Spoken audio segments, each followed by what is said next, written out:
जगात जर तुम्हाला काहीच मोटिव्ह नसेल तर तुम्ही ऍक्शनच घेणार, आणि मोटिव्ह जर ठरवलं नाही तर ऍक्शन होणार नाही हे जर आपल्याला माहिती आहे तर मोटिवेशन येणार ना. तर तुम्ही लीडर म्हणून काम करताना तुमच्या टीमला तुम्ही काहीतरी मोटिव्ह दिलं पाहिजे आणि ऍक्शन करण्यासाठी त्यांना प्रोत्साहन दिलं पाहिजे. जेव्हा लेक्चरमध्ये मला मगाशी विचारलं, कोणीतरी सांगितलं वेगवेगळ्या तुमच्या इथं नसं वेगळ्या ठिकाणी सांगत की अरे तो लेक्चरमध्ये तुझ्या 1-2 जण झोपलेली होती, तुला काय वाटतं? म्हटलं अजूनही मला चांगलं लेक्चर देता येत नाही, कारण जर ते 2 माणसं झोपत असतील तर त्यांना जागा ठेवण्या एवढं मला प्रगल्भ पद्धतीत बोलता येत नाही. ज्या क्षणात मला असं जाणवतं की समोरच्याला जे येत नाहीये ते मला शिकवता येत नाहीये, समोरच्याला समजलं नाही याचा अर्थ मला ते येत नाहीये, हे ज्या क्षणाला कळलं त्या क्षणाला मी लेक्चर द्यायला अजून चांगल्या पद्धतीने सुरुवात केली. मित्रांनो, आपण असं करतो का? तुम्ही असं करता का? प्रश्न स्वतःला विचारा. तुमचं मोटिव्ह तुम्ही लोकांपर्यंत पोहोचू शकता का? तुम्ही मोटिव्ह न देता जर ऍक्शन त्यांच्याकडे अपेक्षित करत असाल तर मोटिवेशन या शब्दाला अर्थच राहतो. मोटिवेशनवर खूप जड बोलायची गरज नाही, अतिशय साधं सोपं आहे. गोल सेटिंग करता का? तुमच्या आयुष्यात तुम्ही गोल आखलेत का? तुमच्या टीमला तुम्ही गोल दिलेत का? त्याचा ऍक्शन प्लॅन दिलाय का? मोटिव्ह आणि ऍक्शन प्लॅन जर दिला तर मोटिवेशन निश्चित सगळ्याच.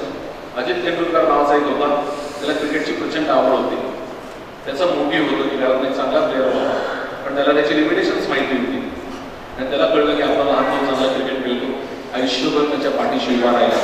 त्यांनी मोटिव्ह ठेवलं की तेंडुलकरांच्या घरातून सगळ्यात चांगला क्रिकेट प्लेअर होईल आणि त्यासाठी मी कष्ट केले आणि सचिन तेंडुलकर आहे. आपण हे करतो का? सुंदर आहे. वेगवेगळ्या लेक्चरमध्ये वेगवेगळ्या माणसांना भेटायला मिळतं, वेगळी उदाहरणं ऐकलेली असतात. सचिन तेंडुलकरला एकाने विचारलं की तू क्रिकेटच्या पिचवर जाताना तुला काय वाटतं? म्हणून मला काहीच वाटत नाही, कारण मला आज परत रन काढायचे असतात. मी कालचे काढलेले रन टीमला जिंकून देणारे नसतात, ते फक्त टीकाकार, समीक्षकार आणि स्कोररसाठी उपयोगी असतात. माझ्या टीमला जिंकण्यासाठी मला परत आज उन्हात उभं राहायचं असतं, मला आज परत रन काढायचे असतात, कारण माझी टीम माझ्या देशासाठी मला जिंकवायची असते. कारण मित्रांनो, मला एवढंच माहिती आहे, रोज परफॉर्मन्स करत राहायला पाहिजे. परफॉर्मन्स करण्यासाठी स्वतःला मोटिवेशनच्या बोर्डला नेलं पाहिजे, स्वतःला एक मोटिव्ह ठेवला पाहिजे. टीममध्ये तुम्ही रिचार्ज म्हणतो आपण, चार्ज करता आलं पाहिजे आणि मग त्यांच्याकडून ऍक्शनची अपेक्षा करा.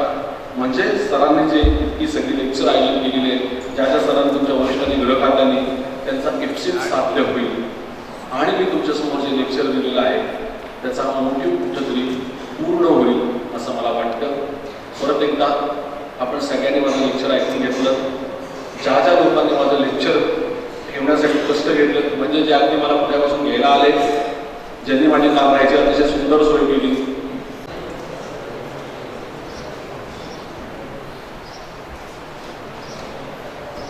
Thank you very much Bhide sir. सरांनी एका वेगळ्या शैलीमध्ये त्यांचं प्रेझेंटेशन आपल्यासमोर केलेलं आहे आणि आपण ठरवल्याप्रमाणे जे काही सरांचं प्रेझेंटेशन आहे सर आपल्याला कॉपी करून देणार आहेत आणि आपल्या DVDमध्ये त्याही व्याख्यानाचा आपण समावेश करू आणि आपल्या PTCमध्ये जी आपली लायब्ररी असेल किंवा PTCमध्ये जो आपला विभाग असेल त्याच्यामध्ये सगळी व्याख्यानांची सीडी एकत्र राहणार आहे. भिडे साहेबांनी आपल्याला ज्या काही बाबी सांगितल्या ॲज अ ट्रेनर म्हणून नक्कीच आपल्याला उपयोगी पडतील. आपल्याला जे ट्रेनिंग इम्पार्ट करायचं आहे आपल्या रिक्रूट्स, पोलीस कॉन्स्टेबल यांना किंवा कॅडेट PSI यांना जे आपण प्रशिक्षण देणार आहोत त्याचा स्तर वाढवण्यासाठी आपल्याला मदत होणार आहे. त्याचबरोबर आपल्या वैयक्तिक आयुष्यामध्ये जो सरांनी आपल्याला कानमंत्र दिलेला आहे की बाकी खूप दूरवर जायची गरज नाही, खूप अवजड पोजड शब्द किंवा कुठल्या व्याख्या घ्यायची गरज नाही. अगदी आपल्या मनाशी आपल्याशी आपला संवाद जरी आपण साधला तरी आपले व्यक्तिमत्व बदलायला आणि ते अधिकाधिक प्रगल्भायला मदत होईल हा संदेश आपण सरांकडून नक्कीच घेऊया. आणि सर आम्ही सर्वजण आपल्या या चांगल्या मार्गदर्शनाबद्दल आपल्याबद्दल कृतज्ञता व्यक्त करतो. आणि आपण काल पुण्याहून निघाला, लांबचा प्रवास, तरी सुद्धा वेळात वेळ देऊन आणि सरांचं बिझी शेड्यूल मी सांगितल्याप्रमाणे नक्कीच आहे आणि खरं तर वेळ नाही आहे, पण हस्ताक्षर ॲनालिसिस किंवा त्याचं विश्लेषण हा खूप जरा वेगळा विषय आहे. पण केव्हा पुढे तरी तुमच्या TOT किंवा संधी मिळेल त्याप्रमाणे निश्चितपणे आपण सरांची तीही जी काही वेगळी शैली आहे तिचा अनुभव घेऊयात. आणि सर आम्ही दुसरंही ठरवलेलं आहे की आमच्या सगळ्या PTCमध्ये हा TOT ट्रेनिंग आहे, पण काल सरांशी बोलत होतो की प्रत्येक PTCमध्ये हे जी काही व्याख्यानं झालेली आहेत करणार आहोत। विशेष पोलीस महानिरीक्षक जे आता नुकतेच सेवानिवृत्त झालेले आहेत, दिलीप श्रीराव सर त्याचे प्रमुख पाहुणे म्हणून येणार आहेत। आणि केंद्रे साहेबांनी सांगितलं की बऱ्याच लोकांचे रिझर्वेशन 4 वाजता आहे किंवा आउटडोअरचे असो, त्याबद्दलची आपल्याला ते कसे वाटले, म्हणजे चांगले वाटले, म्हणजे good, very good, excellent, outstanding याप्रमाणे ती वर्गवारी द्यायची आहे। आणि ते देताना प्रामाणिक, सत्य आणि जे वास्तवाला धरून मत आहे ते त्यामध्ये अपेक्षित आहे। जी इतर व्यवस्था होती, म्हणजे निवास व्यवस्था आहे, आपली भोजन व्यवस्था आहे, प्रशिक्षण साहित्यापासून जे काही आपल्याला इनपुट देण्याचा प्रयत्न केलेला आहे त्याबद्दलचा अभिप्राय त्यामध्ये आपल्याला व्यक्त करायचा आहे।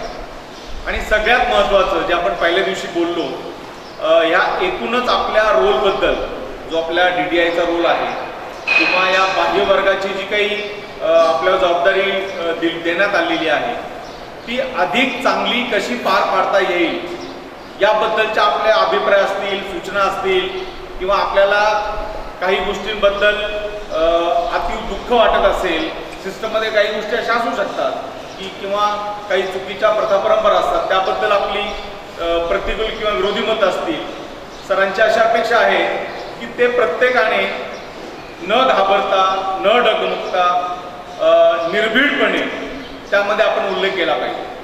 आणि हा फीडबॅक फॉर्म जो आहे ते 197 आणि तुमचे 15 अधिकारी या प्रत्येकाला तो कंपल्सरी आहे, म्हणजे त्याचा ऑप्शन नाही आहे का मी आता नाही भरला तर चालेल का, माझं नाव नाही लिहिलं तर चालेल का, असं अजिबात नाही। हा एक अतिशय सिरियस आणि सिन्सिअर प्रयत्न आहे की आपल्याला आपल्या कामामध्ये जी काही सुधारणा करायची आहे त्या दृष्टीने काय पुढचा प्लॅन ऑफ ॲक्शन असला पाहिजे याबद्दलचा हा प्रयत्न आहे।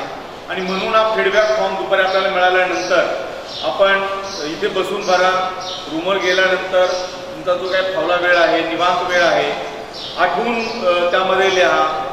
तुम्ही यापूर्वी कुठल्या डायरीमध्ये, पुस्तकामध्ये, नोटबुकमध्ये, कुठल्या कागदावर लिहिलं असेल ते सगळं व्यवस्थित ॲज इफ मी हा फीडबॅक फॉर्म भरत आहे तर या ट्रेनिंग डायरेक्टरेटमध्ये किंवा आमच्या PTCमध्ये जी काही आजची कामाची पद्धती आहे यामध्ये काही ना काही बदल होईल, काहीतरी सकारात्मक बदल होईल, काही चांगल्या प्रथा परंपरा निर्माण होतील, ज्या चुकीच्या आहेत त्याला पायबंद बसेल, त्या बंद होतील, ह्या भावनेनं आपण त्यामध्ये नमूद करावं। आणि ॲडिशनल सरांनी सांगितलं की हे सगळे फॉर्म म्हणजे आपलं उद्या तुम्ही जाण्यापूर्वी आम्ही सगळेजण उद्या सकाळी पहिल्या सत्रामध्ये आम्ही सेशनमध्ये कलेक्ट करू आणि सगळे स्कॅन करून तुम्ही जायच्या अगोदर TOT कसा होता, लोकांना कसा वाटला, लोकांचं म्हणणं काय आहे, ते सगळं आपल्याला ॲडिशनल सरांना पाठवायचं आहे। आणि सरांची बिझी शेड्यूल असल्यामुळे सर येऊ शकले नाही म्हणून त्यांनी दिलीप श्रीराव सरांना पाठवलेलं आहे। श्रीराव सर सुद्धा नॉनव्हेजला प्रिन्सिपल म्हणून सरांनी काम केलेलं आहे, त्यांनाही या सगळ्या आपल्या कार्यप्रणालीबद्दल जवळून माहिती आहे। आणि एक चांगला उपक्रम, एक चांगली जी काही सरांनी आपल्या ॲडिशनल सरांनी काही टार्गेट ठरवलेले आहेत त्याच्यामधला हा महत्त्वाचा पार्ट होता।